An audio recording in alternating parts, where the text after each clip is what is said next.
Récapitulatif du cours qu'on a eu aujourd'hui, le 22 février. On a un cours de groupe et on est parti de plusieurs bases. Notre objectif à travers le cours, c'était d'aller développer doucement la Mercedes et aussi d'autres patrons qui sont en lien, d'autres tricks qui sont en lien avec ça. Et on observe aussi qu'on a aussi des moments de transition vers d'autres mouvements avec notre balancier qui est ici, qu'on va pouvoir réutiliser. On a aussi pensé à comment croiser, qu'est-ce qui se passe, comment faire des pirouettes et potentiellement aussi aller faire des mouvements comme celui que je fais. On part pour un petit tutoriel de comment on a fait les choses.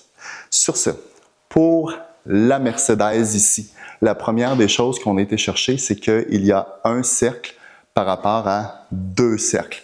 1, 2, 1, 2. 1, 2. Le premier exercice qu'on a fait, c'est d'aller chercher une rythmique différente avec un poi et avec l'autre. Ce qui veut dire qu'il y a un poi qui va toucher 2 fois le sol, pendant qu'un poi va toucher 1 fois le sol. Puis, le fait d'aller chercher des rythmiques différentes, alternance, en même temps, et changer avec celui-ci, c'est des exercices qu'on pourrait considérer de base pour la rythmique, mais qui sont déjà super demandants pour le cerveau. La deuxième des choses qu'on a été chercher, c'est la connexion entre les mains et le fait qu'il y ait un mouvement qui va être fait avec une main et un autre avec l'autre main. Donc, si un pas tourne ici, mon autre va simplement suivre. Puis là, j'ai dit simplement, on n'ira pas dans le simple, OK?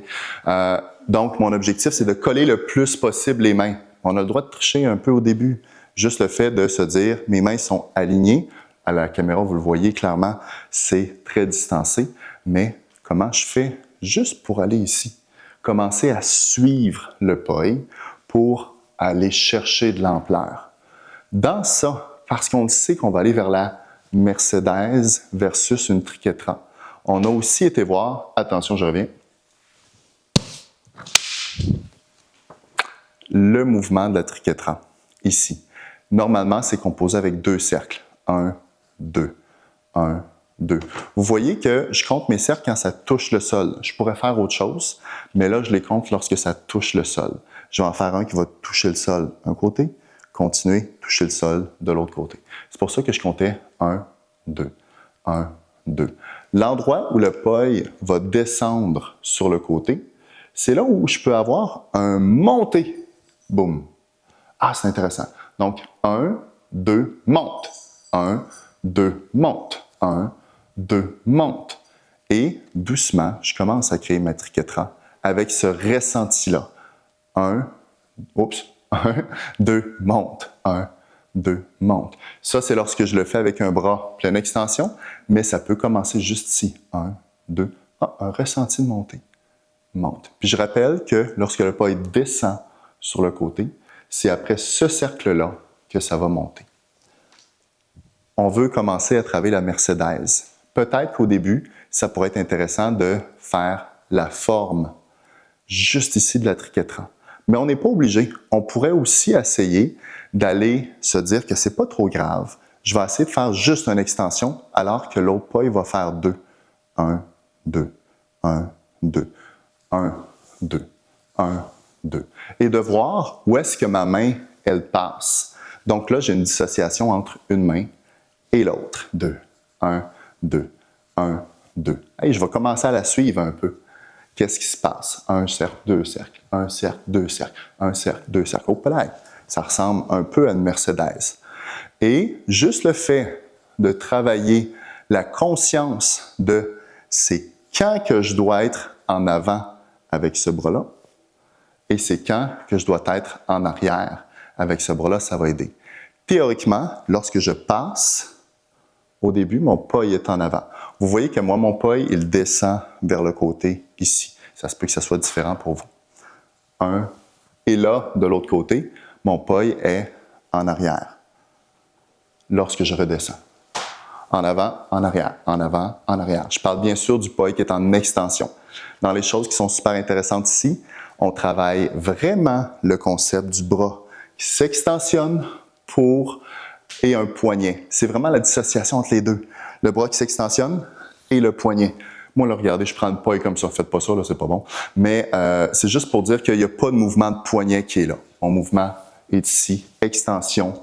Et cette main-là que je continue à tourner, elle a un mouvement de poignet. Sur ce, on a observé aussi, après avoir travaillé beaucoup ceci, qu'il y en a beaucoup qui aiment, mettons, d'autres mouvements comme, mettons, les vagues, ici. Comme, on va aller voir, hop, les papillons. Là, on parle de base, mais je pense qu'on comprend qu'on peut aller aussi vers d'autres genres de mouvements. Ici, c'est une entrée d'un côté à l'autre, d'un côté à l'autre. Le fait que je vais travailler la dissociation, je peux laisser de l'autre côté, la dissociation d'un poil qui tourne et l'autre qui balance, c'est une belle entrée vers plein de mouvements. Puis on avait l'opportunité ou l'objectif d'aller travailler les pirouettes. Quand je suis là, dans les pirouettes, dans tout ce qui est tourné, on va avoir un ressenti de mes deux poils s'en vont au sol d'un côté et les deux poils s'en vont en haut de l'autre côté. On va quand même se dire, je suis dans l'élément de l'eau, c'est-à-dire que, comme si je nage, les poils vont un après l'autre dans la même direction. Ici, un, l'autre, un, l'autre. On a aussi essayé les pirouettes lorsque j'étais en terre, dans lesquelles les deux vont en même temps dans la même direction. Les deux poils s'en vont en bas, les deux poils s'en vont en haut.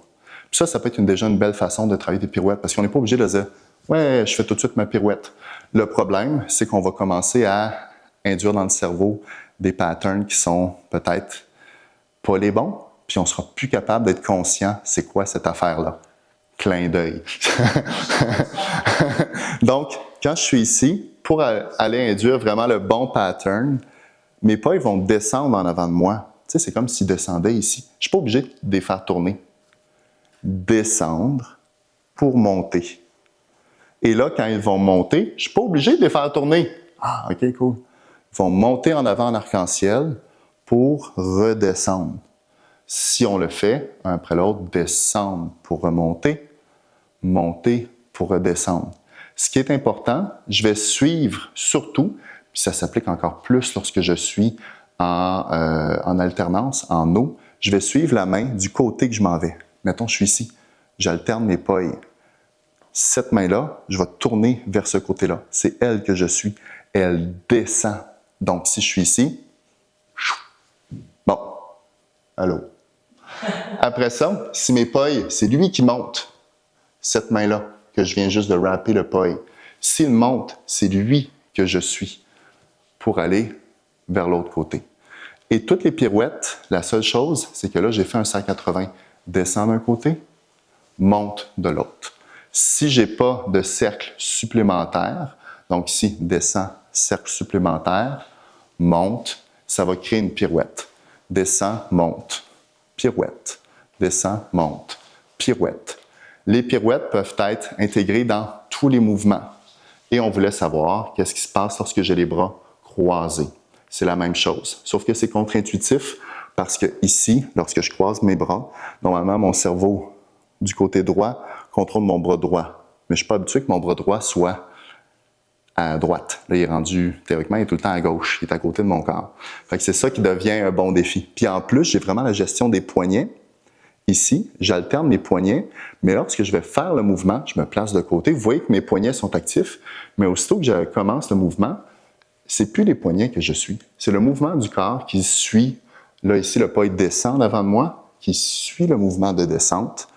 Et si je veux retourner au même endroit où j'étais, j'ai le choix toujours d'aller d'un côté à l'autre. Moi, je vais choisir de suivre mon paille, qui est celui-ci qui est en train de monter, celui-ci.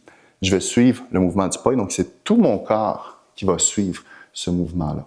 Prenez le temps de ressentir avec le corps un paille qui suit l'autre. Et ici, la seule chose que je suis en train de faire, c'est que je suis en train de suivre mes pailles, mais il n'y a pas de cercle supplémentaire.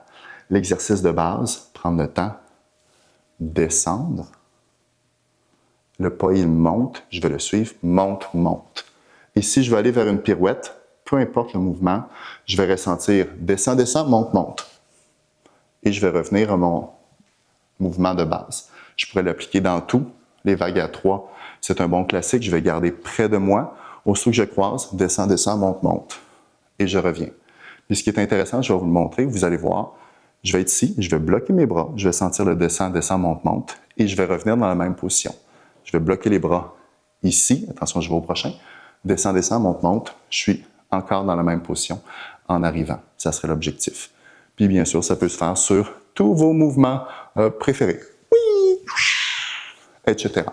Ce qui veut dire qu'un recap rapide, la Mercedes ou le fait d'aller chercher ceci me permet déjà de comprendre la rythmique de 2 cercles versus 1, surtout pour la Mercedes, ici. Et dans les exercices de rythmique, je pouvais alterner, je peux les mettre en même temps, puis je vais essayer qu'il y en ait un qui fasse 2 tours en même temps que l'autre. Sur ce, on a aussi travaillé des transitions qui me permettent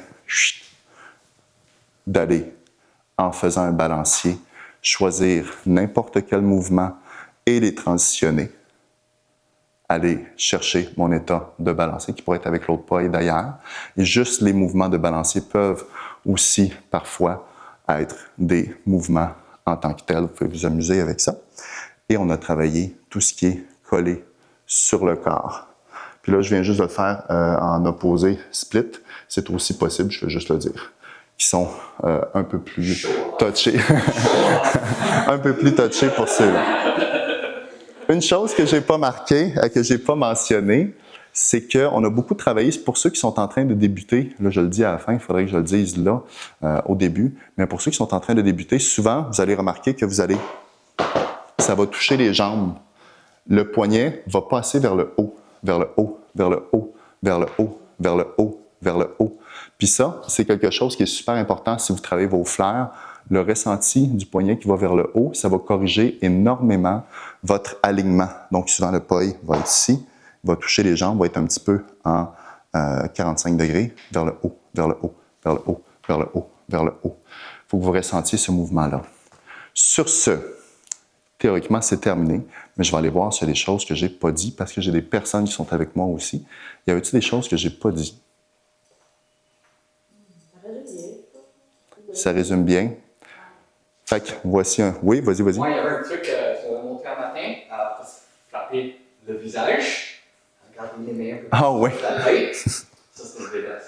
C'est très drôle, Tran, ce qu'il vient de dire. Veux-tu venir le dire à la caméra? Oh, ouais. Viens-t'en le dire proche. Attends un peu, je donne un micro. Là, c'est le moment micro. Tran, c'est quoi que j'ai oublié? Il y avait un truc qu'Alex avait mentionné un matin. Puis, si vous vous frappez dans le visage pas mal souvent, si on garde nos mains proches de la tête, ça a l'air comme ça frappe pas la tête. C'est juste le concept pour ceux qui travaillent les tracing. C'est qu'aussitôt que le paille est super proche de la tête, ça permet aussi à ce que si ça frappe, ça va frapper à un autre endroit. Donc, ayez pas peur de mettre votre paille devant proche de votre visage. Théoriquement, vous n'allez pas vous frapper directement dans la face, vous allez frapper sur les bras, sur le torse, d'autres endroits. Ah oui, puis pour ceux qui extensionnent les bras et qui font des fleurs, vous allez vous rentrer un paille d'en face. C'est aussi ça que ça veut dire. OK, on a bu super beaucoup de thé. Wrap-up de la fin de la journée du séminaire qu'on a eu. On pourrait dire que c'est un séminaire de paille. En après-midi, on a été travailler les tracing. Ce qu'on a été voir, c'est qu'il y avait une ligne en théorie, ou du moins dans un cercle, on va tracer 2 lignes. Mais il pourrait y en avoir plein, mais on va y aller en haut, en bas, qu'on pourrait aller tracer, et on va aller chercher côté. Tous les tracings, de façon globale, l'objectif, c'est d'aller toucher le corps, mais d'aller explorer la ligne que va nous donner le POI.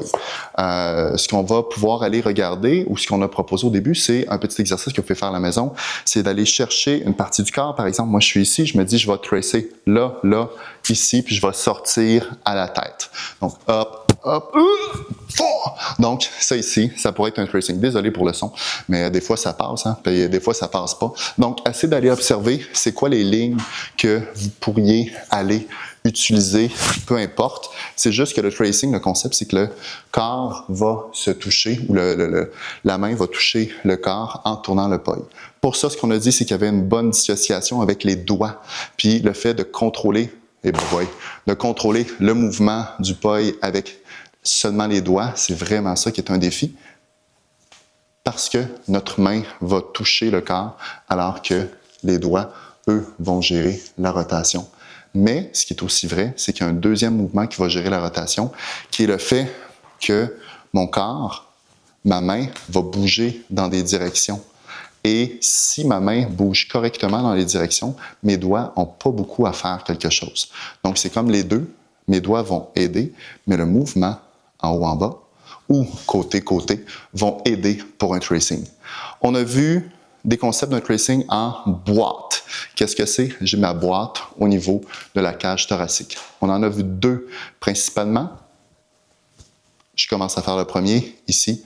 Foup, monte, reviens, hop, monte et reviens, monte.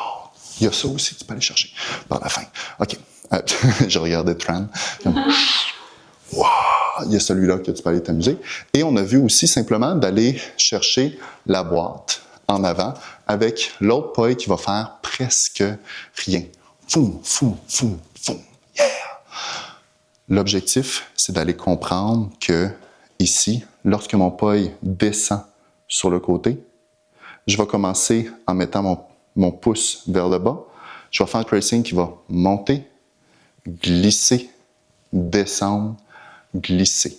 Si ça monte ou ça descend, c'est en arrière de mon corps, la plupart du temps. Donc, ici, non, tout le temps. Monte, glisse, descend, glisse, monte, glisse, descend, glisse, monte, glisse. C'est ça. Vous l'avez compris, hein? Ça. En ajoutant le deuxième paille, je pourrais juste décider de le mettre en avant et déjà d'essayer de dissocier ma main. Je pourrais aussi essayer de suivre le mouvement, mais le défi que je vais avoir, c'est vraiment le passage en dessous du coude ici à la fin. Si je le fais de côté, c'est super touché ce passage-là. Ce qu'on a observé, une des choses pour le travailler, juste d'aller revenir sur un mouvement, les deux pailles montent, mais j'ai un paille en arrière pour me replacer dans ma position de base, pourrait être quelque chose qui va super bien fonctionner aussi. Donc, on continue. Ce qui veut dire qu'il y a un seul paille qui va tracer et ça me permet d'avoir un patron visuel qui est super intéressant. Le deuxième qu'on a été faire, je vais toujours prendre le paille qui descend vers le bas, qui est en arrière de mon dos. Si, mettons, j'ai deux roues à côté de moi, mais je présente quand même le torse vers l'avant. Je vais toujours prendre le paille avec ma montre, donc celui qui descend vers le bas, puis que j'ai dit, qui va partir le mouvement. C'est lui qui part, ouvre, c'est lui qui descend, ouvre, c'est lui qui part, ouvre, c'est lui qui descend, ouvre, c'est lui qui part, ouvre, c'est lui qui descend. Donc, c'est toujours lui qui induit le mouvement. Je pars en premier ici, puis lorsque je suis rendu à ouvrir, que je continue à tourner, c'est lui aussi qui va descendre en premier. Ce qui va faire mon mouvement de tracing, dans lequel j'ai deux parties. Je pourrais juste travailler la partie ici, dans laquelle, je ne sais pas, je vais l'avoir celle-là, je prends le temps de descendre. Donc ici, c'est mon mouvement que la montre qui induit, je m'en vais en arrière, je passe. Je m'en vais en arrière, je passe. Ou je commence ici, mon pas est en arrière, je monte. Ça peut être juste ça, hein? C'est super cool.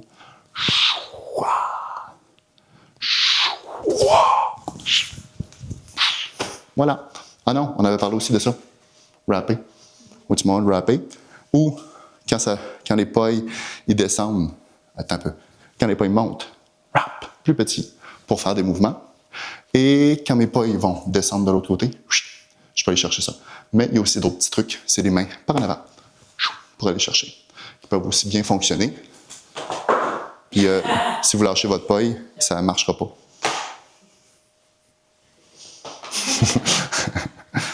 On peut-tu prendre une photo?